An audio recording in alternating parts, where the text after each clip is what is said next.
غم نہ کرو، تنگی دور ہونے کی امید رکھو۔ امام ترمذی نے روایت کی ہے کہ بہترین عبادت تنگی دور ہونے کی امید ہے۔ کیا صبح جلد ہی آنے والی نہیں؟ مصیبت زدوں اور رنجوروں کے لیے صبح طلوع ہو رہی ہے۔ اس کا انتظار کرے، اللہ تعالیٰ سے مدد کی امید رکھے۔ عرب کہاوتوں میں سے ہے کہ جب رسی بہت سخت ہو جاتی ہے تو ٹوٹ جاتی ہے۔ مطلب یہ ہے کہ جب معاملات زیادہ بحرانی ہو جائے تو ان سے خلاصی بھی جلد ملنے کا یقین کر لے۔ اللہ سبحانہ و تعالیٰ نے فرمایا، جو اللہ سے ڈرے گا اللہ اس کے لیے خلاصی پیدا کر دے گا، اور فرمایا جو اللہ سے ڈرے گا اللہ اس کی خطائیں معاف کر دے گا اور اس کو دگنا اجر دے گا۔ جو اللہ کا تقوی اختیار کرے گا اللہ اس کے معاملہ کو آسان بنا دے گا۔ عرب کہا کرتے تھے، مشکلات پڑتی ہیں پھر ان کے بادل چھٹ جاتے ہیں اور کبھی واپس نہیں آتے۔ ایک شاعر نے کہا، جس کا مفہوم یہ ہے کہ کتنی خلاصیاں مایوسی کے بعد حاصل ہوئی، کتنی آسانیاں نا امیدی کے بعد ہوئی ہے۔ عرش والے سے جو خوش گمانی رکھتا ہے وہ کانٹے دار درخت سے بھی اچھا پھل توڑ سکتا ہے۔ حدیث صحیح میں آیا ہے، اللہ تعالیٰ فرماتا ہے کہ میں اپنے بندے کے گمان کے مطابق ہوں، وہ جیسا گمان رکھے گا ویسا ہی ہوگا۔ جب رسول بھی مایوس ہو گئے اور ان کی قوم کے دل میں یہ گمان ہونے لگا کہ ان کو جھوٹا بہلاوا دیا گیا ہے، تو ان کے پاس ہماری مدد آ گئی، ہم جسے چاہتے ہیں نجات دیتے ہیں۔ سورہ نمبر 12 آیت نمبر 110۔ بعض مفسرین کا قول ہے اور بعض لوگ اسے حدیث کے بطور بھی بیان کرتے ہیں کہ ایک تنگی دو آسانیوں پر بھاری نہیں پڑے گی۔ اللہ نے فرمایا، ان مع العسر یسرا، عسر کے ساتھ یسر ہے، اور فرمایا اللہ کی مدد بہت قریب ہے، اللہ کی رحمت محسنین سے قریب ہے۔ حدیث میں ہے، جان لو کہ مدد صبر کے ساتھ آتی ہے اور مصیبت کے ساتھ اس سے رہائی بھی ہوتی ہے۔ شاعر کہتا ہے، جب کسی معاملہ میں زیادہ تنگی ہو جائے تو اب اس سے رہائی کی امید کیجیے۔ ایک اور شاعر کہتا ہے کہ کتنی آنکھیں بیدار ہو گئی، کتنی سو گئی، ایسے معاملات ہیں جو ہوں گے یا نہیں ہوں گے، اس لیے جتنا بھی ممکن ہو رنج کو چھوڑ دو۔ غم و انداز کو پالے رکھنا ایک جنون ہے۔ کل جو ہوا اس وقت بھی تمہارا رب ساتھ تھا، آنے والے کل میں بھی وہ ساتھ رہے گا۔ ایک اور شاعر کے قول کا مفہوم یہ ہے، تقدیر میں جو لکھا ہے وہ ہو کر رہے گا، اس لیے تم خالی ذہن ہو کر سو، اللہ تعالیٰ تو پلک جھپکتے میں حالات بدل دیا کرتا ہے۔ وقفہ۔ غم نہ کرے، کیونکہ حزن و مایوسی اور اندوہ کے رہتے آپ کے خزانہ کے اموال، بہترین عمارتیں، شاداب باغات، یہ سب آپ کے غم و اندوہ میں بس اضافہ ہی کریں گے۔ غم نہ کرے، کیونکہ اگر غم سے دل میں بسیرا کر لیا ہے، آنکھوں میں پھیل گیا ہے، پہلوؤں میں چپک گیا ہے، کھال میں چھپ گیا ہے تو طبیبوں کی جڑی بوٹیاں، فارماسسٹ کے تجربات اور ڈاکٹر کی تشخیص بھی آپ کے کسی کام نہ آئے گی۔ غم نہ کرے، آپ کے پاس دعا ہے، آپ اللہ رب العزت کی چوکھٹ پر گر سکتے ہیں، شاہوں کے شاہ کے دروازہ پر گر گڑا سکتے ہیں، رات کا آخری پہر آپ کے پاس ہے، آپ سجدے میں گر کر اپنی پیشانی رگڑ سکتے ہیں۔ غم نہ کرے، اللہ نے آپ کے لیے زمین اور اس کے اسباب پیدا کیے ہیں، آپ کے لیے شاداب باغات اگائے ہیں، ہر طرح کے جوڑے رکھے ہیں، کھجور کے پھلدار درخت بنائے ہیں، چمکتے تارے آسمان میں ٹانک دیے ہیں، اور دریا اور تالاب آپ ہی کے لیے بنائے ہیں، لیکن آپ پھر بھی رنجیدہ ہیں۔ کیوں جبکہ ٹھنڈا میٹھا پانی پینے کو اور سانس لینے کو صاف ستھری ہوا میسر ہے۔ آپ صحت مند ہیں، اپنے پیروں پر چل رہے ہیں، اطمینان سے رات میں سوتے ہیں۔ غم نہ کیجیے، زیادہ سے زیادہ استغفار کیجیے، آپ کا رب بہت معاف کرنے والا ہے۔ تو میں نے یعنی حضرت نوح علیہ السلام نے اپنی قوم سے کہا، اپنے رب سے استغفار کرو، وہ بہت معاف کرنے والا ہے۔ آسمان سے تمہارے اوپر موسلا دھار پانی برساتا ہے، تمہیں بیٹے اور مال عطا کرتا ہے، تمہارے لیے باغات اور نہریں نکال رکھی ہیں۔ سورہ نمبر 71 آیت نمبر 10 تا 12۔ لہذا زیادہ سے زیادہ استغفار کرے تاکہ سکون اور دل کا آرام آپ کو ملے، رزق حلال نصیب ہو، صالح اولاد عطا ہو اور موسلا دھار بارش برسے۔ اور یہ کہ اپنے رب سے استغفار کرو، پھر اس سے توبہ کرو، ایک اجل مسمی تک تمہیں اچھا سامان زندگی ملے گا۔ ہر فضل والے کو وہ اپنی بخشش سے نوازتا ہے۔ حدیث میں ہے، جو زیادہ استغفار کرتا ہے اللہ تعالیٰ اسے ہر غم سے نجات دیتے اور ہر بحران سے نکلنے کا راستہ دکھاتے ہیں۔ سعید الاستغفار کو لازم کر لو، جو بخاری رحمہ اللہ کے نزدیک یوں ہے: اللہم انت ربی لا الہ الا انت خلقتنی وانا عبدک وانا علی عہدک ووعدک ما استطعت اعوذ بک من شر ما صنعت ابوء لک بنعمتک علی وابوء بذنبی فاغفر لی فانہ لا یغفر الذنوب الا انت۔ غم نہ کیجیے، بس ہمیشہ اللہ کا ذکر کیجیے۔ اللہ تعالیٰ نے فرمایا، جان لو کہ اللہ کے ذکر سے ہی دلوں کو اطمینان ملتا ہے۔ سورہ نمبر 13 آیت نمبر 28۔ اور فرمایا، مجھے یاد کرو میں تمہیں یاد رکھوں گا۔ اور مومنین کی صفات بیان کرتے ہوئے ارشاد فرمایا، اللہ کو کثرت سے یاد کرنے والے اور یاد کرنے والیاں۔ ایک جگہ یوں فرمایا، اے ایمان والو، اللہ کو زیادہ سے زیادہ یاد کرو، صبح و شام اسی کی تسبیح پڑھو۔ ایک جگہ فرمایا، اے ایمان والو، تمہارے مال اور اولاد تمہیں اللہ کے ذکر سے غافل نہ کر دے۔ اور فرمایا، جب بھی بھولو اللہ کو یاد کر لو۔ اور فرمایا، جب کھڑے ہو تو اپنے رب کی حمد و ثنا کرو، رات کے وقت اور ستاروں کے چھپ جانے کے وقت بھی اسے یاد کر لو۔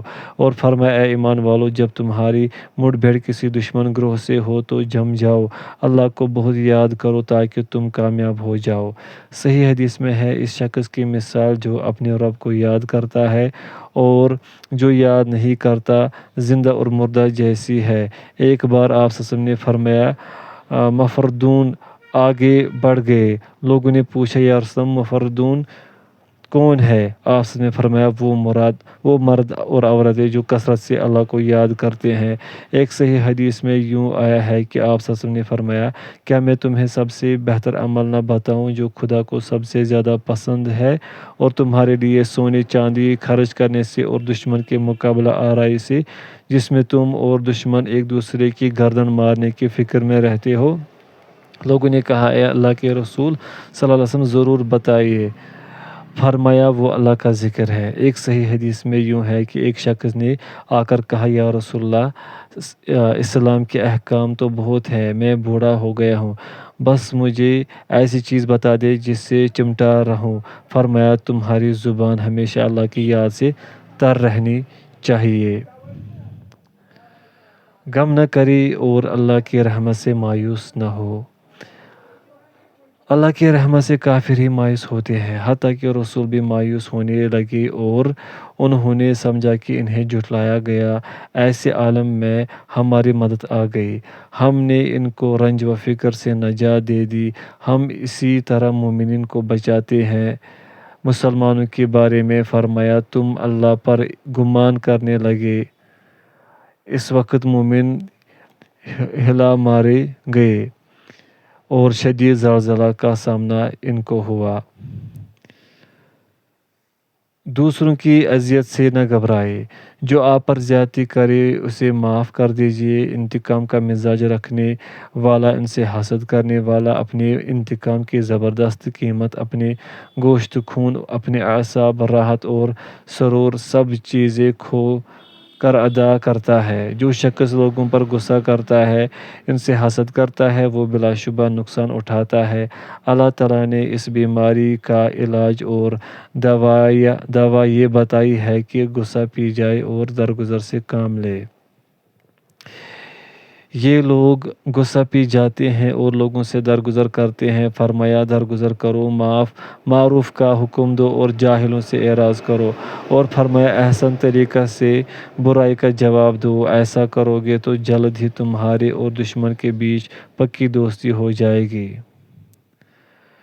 جو کھو گیا اس پر افسوس نہ کرے۔ آپ کے پاس نعمتیں بہت ہیں۔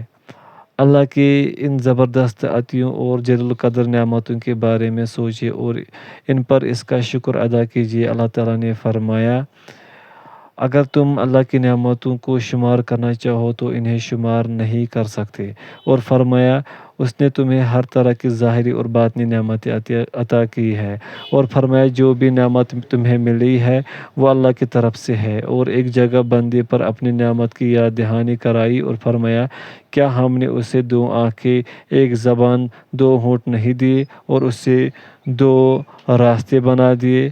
پے نعمتیں ہیں، زندگی کی نعمت، عافیت، سمع، بصر، 2 ہاتھ، 2 پیر، پانی، ہوا، غذا، ان سب میں بڑی نعمت ہدایت ربانی اسلام کی نعمت ہے۔ ایک آدمی نے کہا کیا تم اپنی آنکھوں کے بدلے $1 بلین لوگے؟ کیا $1 بلین میں اپنے کان دے سکتے ہیں؟ کیا اپنے پیر $1 بلین کی عوض دو گے؟ کیا اپنے ہاتھ کے بدلے $1 بلین لوگے؟ کیا اپنا دل $1 بلین لے کر دے دو گے؟ یعنی تمہارے پاس کتنا مال و دولت ہے، پھر بھی شکر ادا نہیں کرتے۔ چھوٹی چیزوں پر افسوس نہ کیجیے۔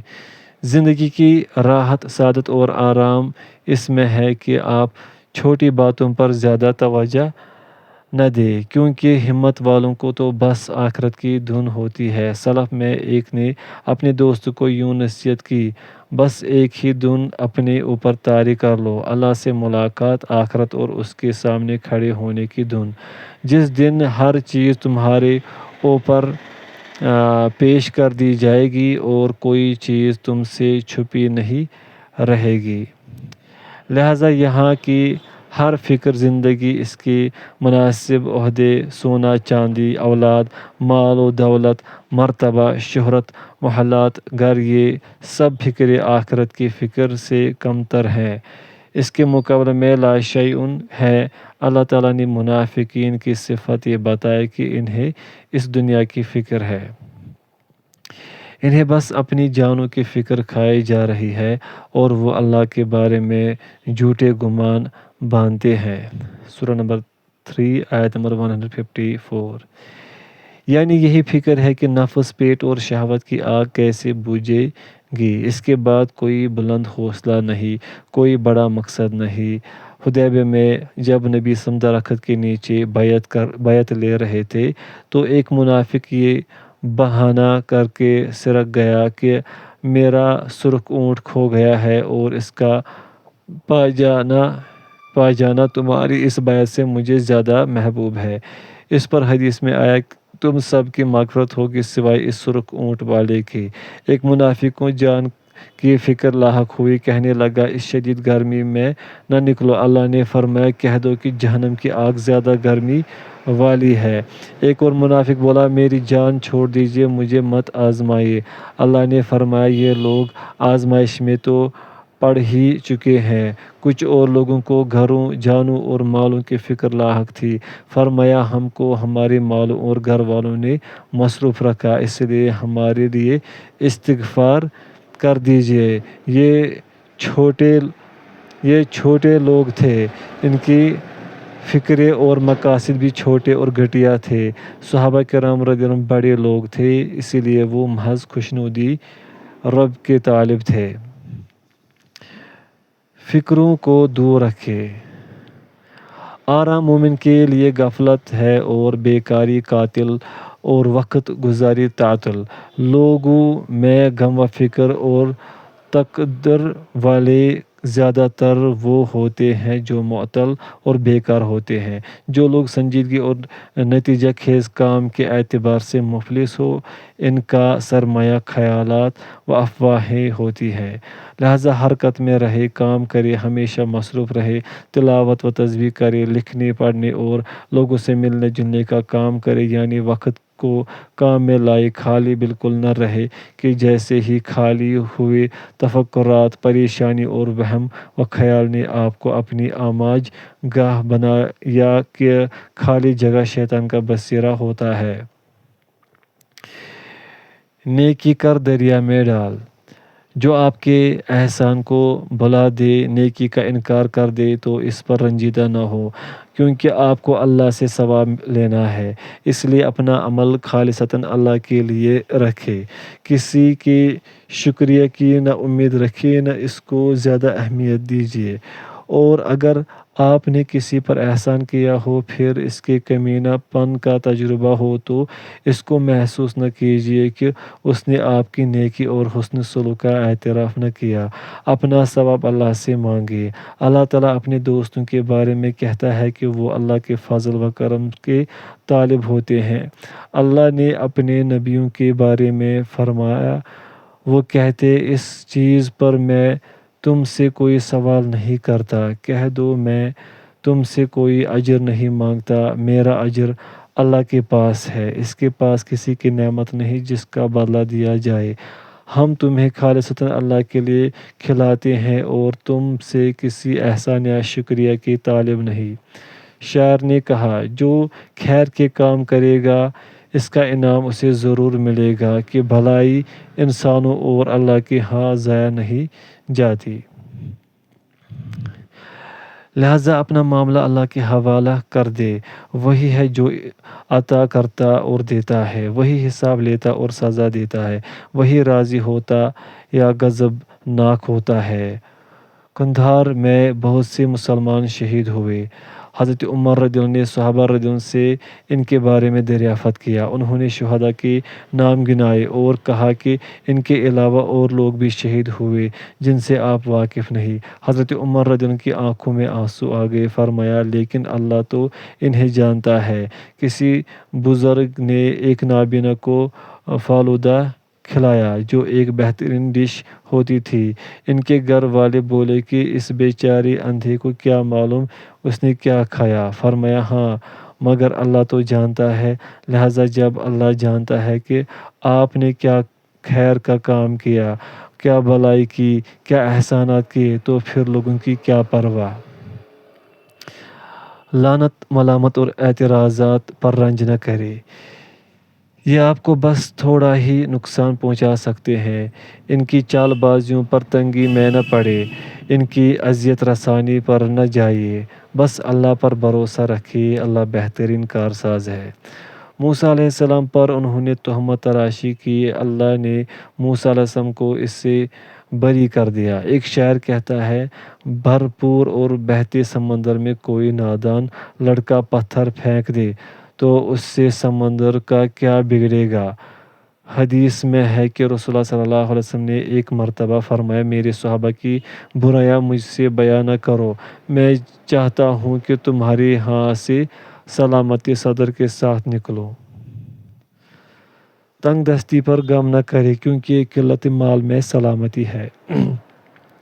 جسم موٹا ہوگا تو قلب میں پیچیدگی ہوگی، کم مال ہو تو سلامتی رہتی ہے۔ دنیا سے زہد ایک ایسی راحت ہے جو اللہ اپنے بندوں کو دنیا میں ہی عنایت کر دیتا ہے۔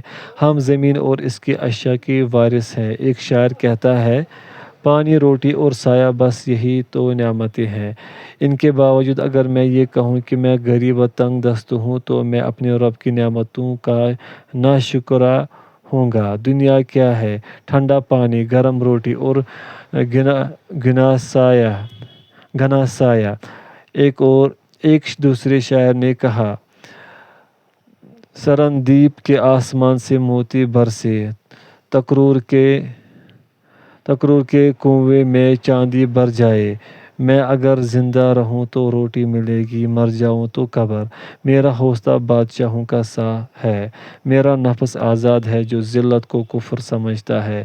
جب میں عمر بھر اپنی روزی پر راضی ہوں تو میں زید العمر کے پاس کیوں جاؤں؟